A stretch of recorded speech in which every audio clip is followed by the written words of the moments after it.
Hello बच्चों, आज मैं आपको बताने वाला हूँ एनएमएमएस परीक्षा के साइंस के जो 35 क्वेश्चन आते हैं उनको कैसे हल करेंगे और जो इम्पोर्टेंट क्वेश्चन थे 2022 के पेपर में आए थे उनको मैं आपको एक्सप्लेन करके बताता हूँ। आप इसको देख लीजिए, आपके आने वाले जो एग्ज़ाम होगा 2025 में उसमें से ज़रूर फंसेंगे।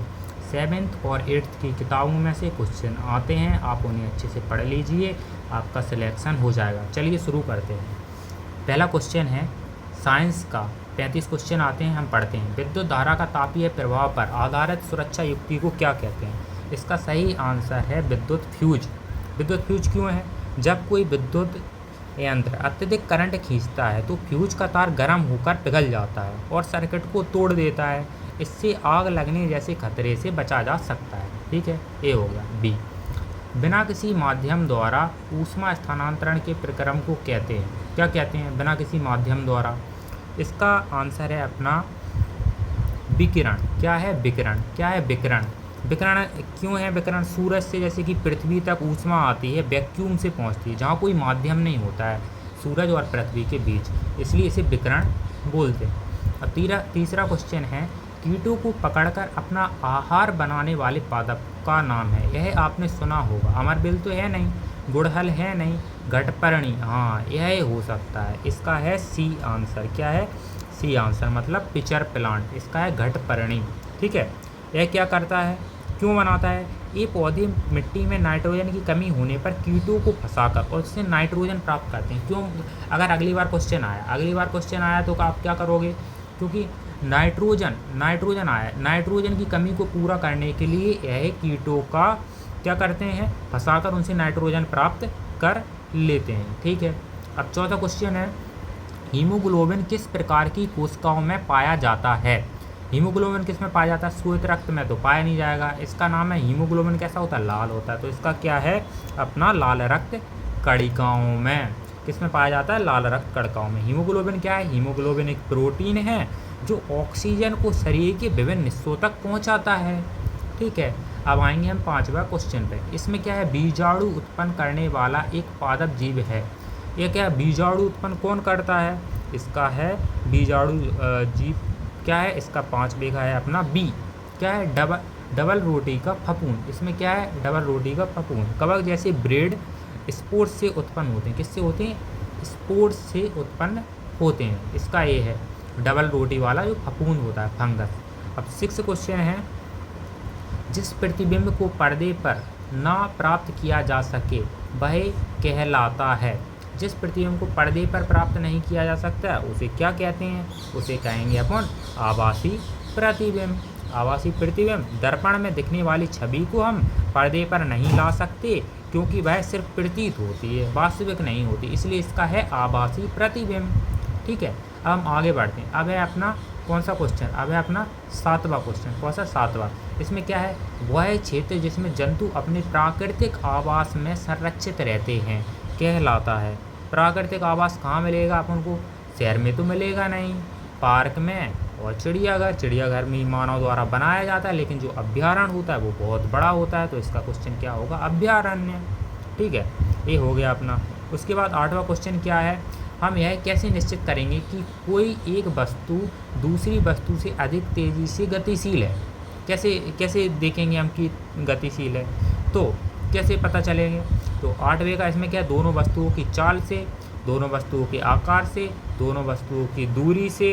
तो इसका आंसर है ठीक है अपना दोनों वस्तुओं की दूरी से। इसका क्या है? दोनों वस्तुओं की दूरी से पता करेंगे। दूरी बटे समय, जो वस्तु कम समय में ज़्यादा दूरी करती है वह क्या है? वह तेज है। सीधा सा आंसर इसका। इसके बाद आते हैं हम 9वें क्वेश्चन। इसमें क्या है?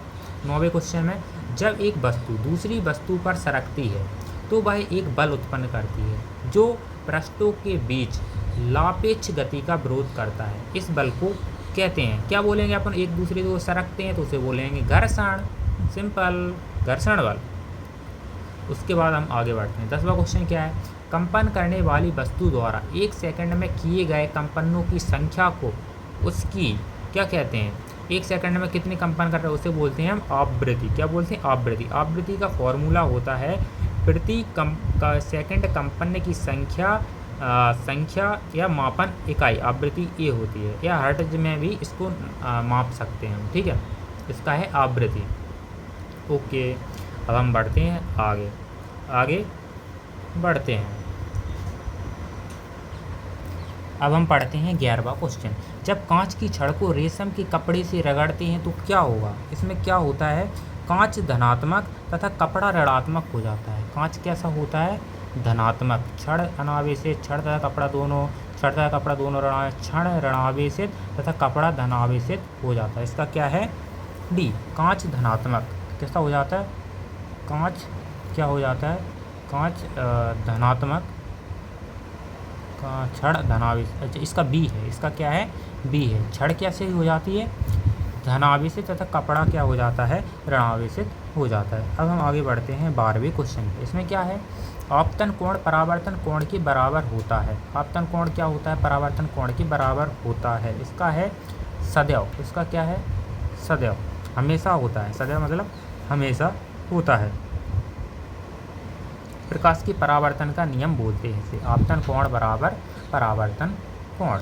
अब हम बढ़ते हैं आगे 13वां क्वेश्चन क्या है, आवेशित गुब्बारा दूसरे आवेशित गुब्बारों को प्रतिकर्षित करता है। प्रतिकर्षित मतलब एक दूसरे को ऐसे पास में लाएंगे, ऐसे चुंबक होती है, एक दूसरे को मतलब रिपेल करें, मतलब एक दूसरे से हटाएं, एक दूसरे से दूर जाएं, उसे बोलते हैं प्रतिकर्षित करते हैं। क्यों करते हैं? इसका आंसर है अपना ए, दोनों गुब्बारों पर सजातीय आवेश के कारण सेम आवेश हो जाता है। कैसा हो जाता है, सेम आवेश हो जाता है, या तो धन हो जाएगा या ऋण हो जाएगा, इसलिए प्रतिकर्षित कर रहे हैं। उसके बाद हम बढ़ेंगे 14 क्वेश्चन पर। किस कारण से स्मारकों के संगमरमर का संक्षारण होता है। जो स्मारक होती हैं, जैसे कि अपना ताजमहल है, स्मारक मतलब घर बड़े बड़े जो पुराने ज़माने के हैं, क्यों संक्षारण मतलब वो ख़राब क्यों हो जाती हैं, शुद्ध वायु से कैसे ख़राब हो जाएंगी, तो हो ही नहीं सकता। अम्ल वर्षा, साधारण वर्षा से भी नहीं होगी, वो भी अच्छा होता। शुद्ध जल, ये भी इससे भी नहीं होगी, तो इसका क्या होगा, अम्ल वर्षा। क्या होगा, इसका होगा अम्ल वर्षा या एसिड रेन, इससे क्या हो जाएंगी, खराब हो जाएंगी। उसके बाद हम बढ़ते हैं 15 क्वेश्चन पे। कुछ अवांछित और प्राकृतिक रूप से फसल के साथ उगने वाले पौधे कहलाते हैं। अवांछित मतलब जिनको उगाना नहीं है, जैसे आपने गाजर घास का नाम सुना होगा। कुछ भी पौधे उग रहे हैं, हमने बोए चना, उसमें और कुछ पौधे उग रहे हैं, ठीक है, तो इसको क्या कहते हैं, फसल तो बोलेंगे नहीं, उर्वरक भी नहीं बोलेंगे, खरपतवार बोलेंगे। खरपतवार आपने सुना होगा, खरपतवार बोलते हैं उसे, बीड बोलते हैं इंग्लिश में। यह क्या करते हैं, जो पोषण होता है ज़मीन में वो एक खुद खा लेते हैं, तो फसल को नहीं बचता है, इसलिए हम इंसेक्टिसाइड जो दवाइयाँ यूज करते हैं। उसके बाद हम बढ़ेंगे आगे, यह है 16 क्वेश्चन। इसमें क्या है, मलेरिया परजीवी का वाहक है। मलेरिया है उसका परजीवी जो रहता है उसको अपन बोलते हैं, क्या बोलते हैं मलेरिया परजीवी को, हाँ, तो उसमें क्या होता है, जो मादा एनाफ्लीज मच्छर रहती है वो क्या करती है, वाहक होती है। क्या होती है, इसका है ए, मादा एनाफ्लीज मच्छर क्या होती है, वाहक होती है मलेरिया परजीवी की, ठीक है।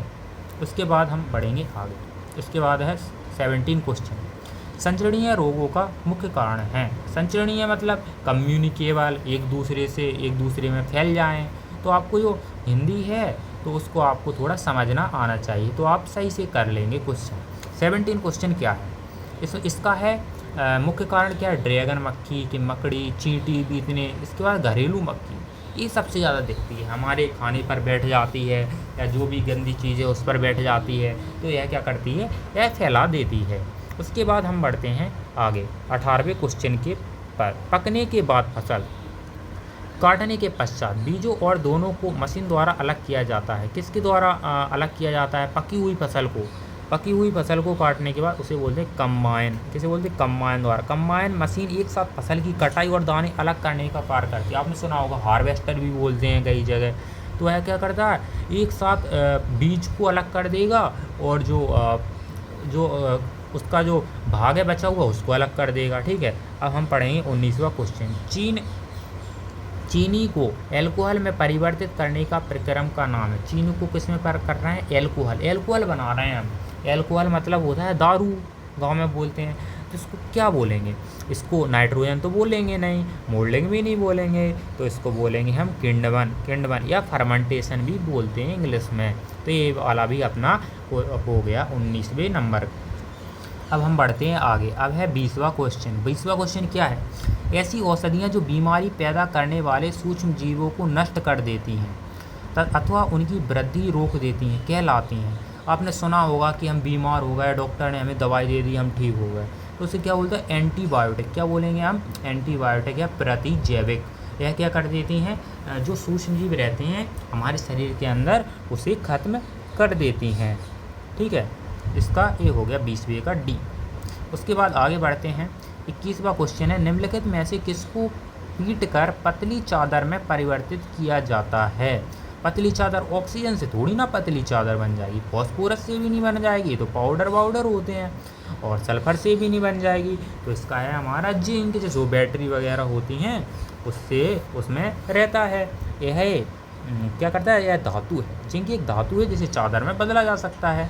ठीक है, अब आगे बढ़ते हैं। अब है 22वां क्वेश्चन।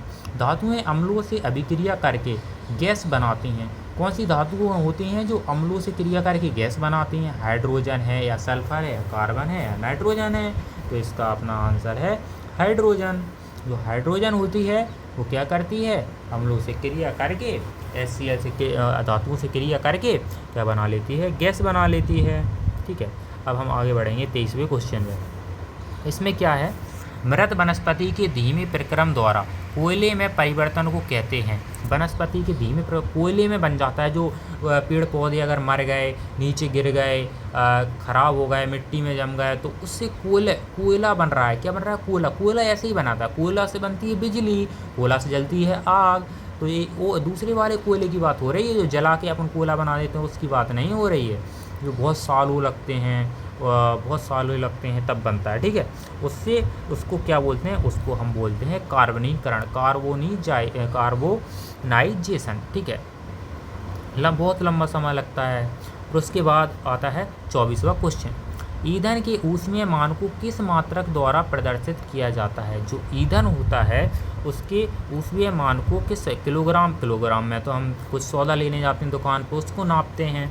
तो इसका ए तो है नहीं, इसका है बी, किलो कैलोरी पर ग्राम। किलो कैलोरी आपने देखा होगा, हम बिस्कुट लेने जाते हैं, आप जैसे कि पार्ले जी बिस्कुट के पीछे लिखा होता है इतने किलो कैलोरी इसमें ऊर्जा रहती है।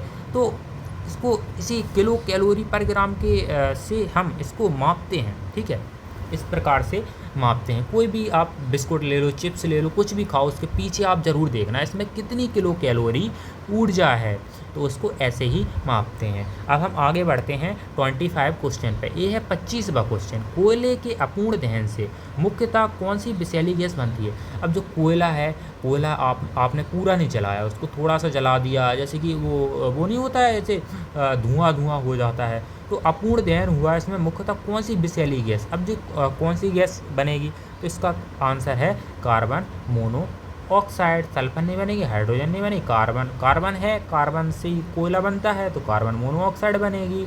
आप थोड़ा सा कॉमन सेंस यूज कर लिया करो। ठीक है, जो कि बहुत ख़राब गैस होती है।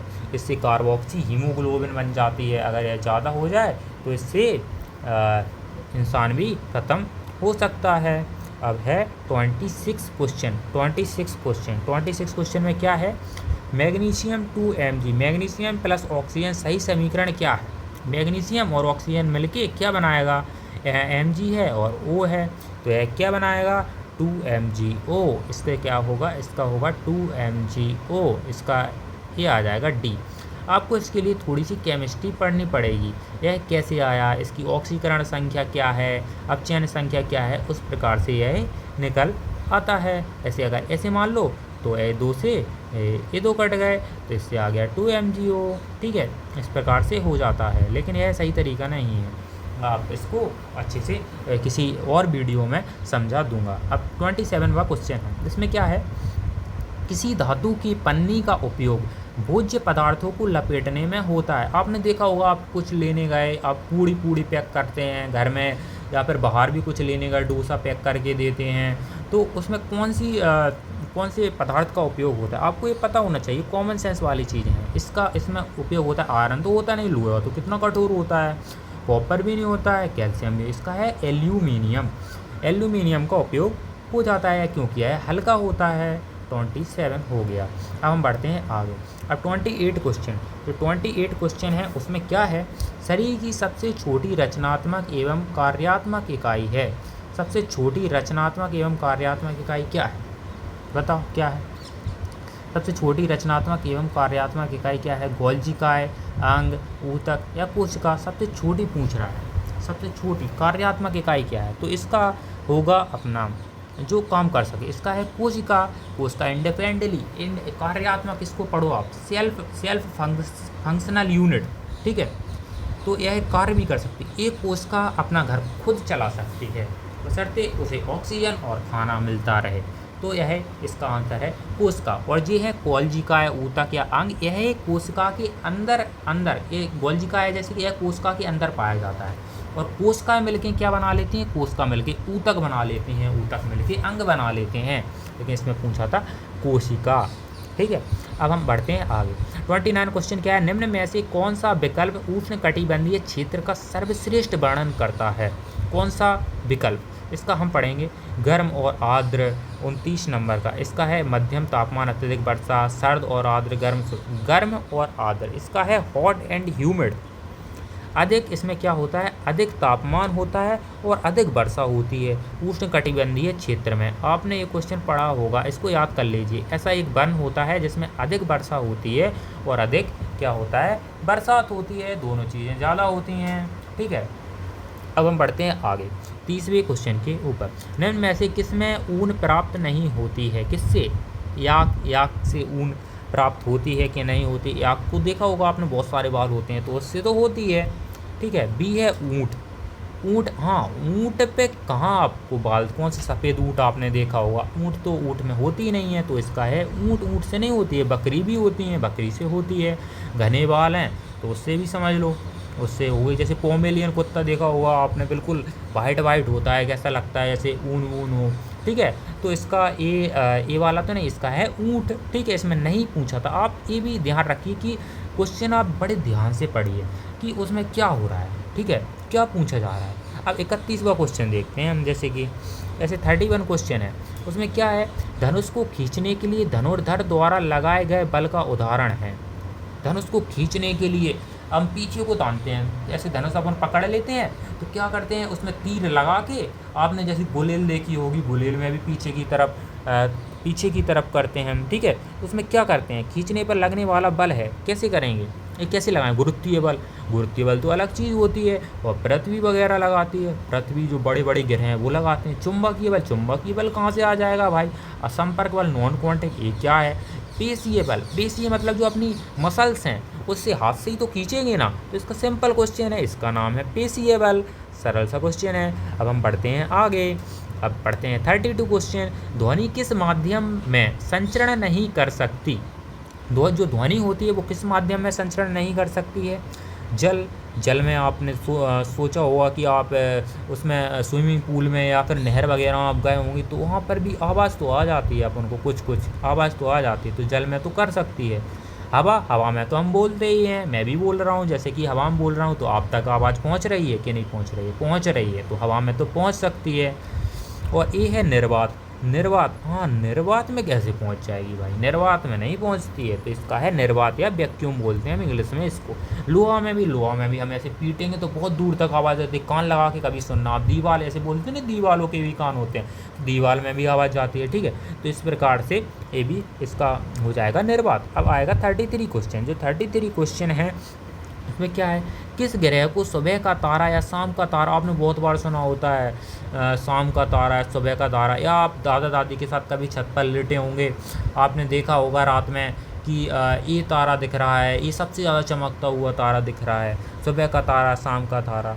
तो फिर इसमें क्या कहेंगे, शुक्र तारा। वो क्या होता है, वो शुक्र तारा होता है। क्या होता है, अब हम बोलते हैं कि ये शुक्र तारा होता है, ठीक है। क्या करते हैं, शुक्र ये तारा नहीं है, आप बोलते हैं तारा होता है, लेकिन यह क्या है, यह एक ग्रह है, जैसे कि अपना पृथ्वी है, यह भी एक ग्रह है। इंग्लिश में इसको वीनस बोलते हैं।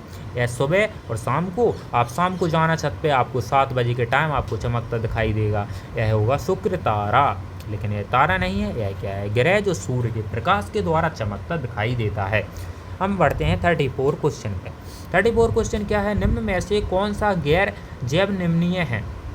गैर जैव निम्नीय है, अपघटित नहीं होता है। मतलब जैव निम्नीय मतलब समझ रहे हो आप, नॉन बायोडिग्रेडेबल, मतलब जो ज़मीन में डाल दो, जो फफूंद है, बैक्टीरिया हैं और जो चीज़ें उसको ख़त्म नहीं कर पाती हैं, वो बना रहता है। आपने को क्या चीज़ देखी होगी, आप कहीं गए होंगे, कचरा डला है तो वहाँ कागज़ सड़ जाते हैं, कपड़े भी सड़ जाते हैं और लकड़ी भी सड़ जाती है। बचता क्या, प्लास्टिक बहुत टाइम तक डला रहता है, सालों तक, वो ख़राब नहीं होता। तो इसका आंसर क्या हो जाएगा, प्लास्टिक।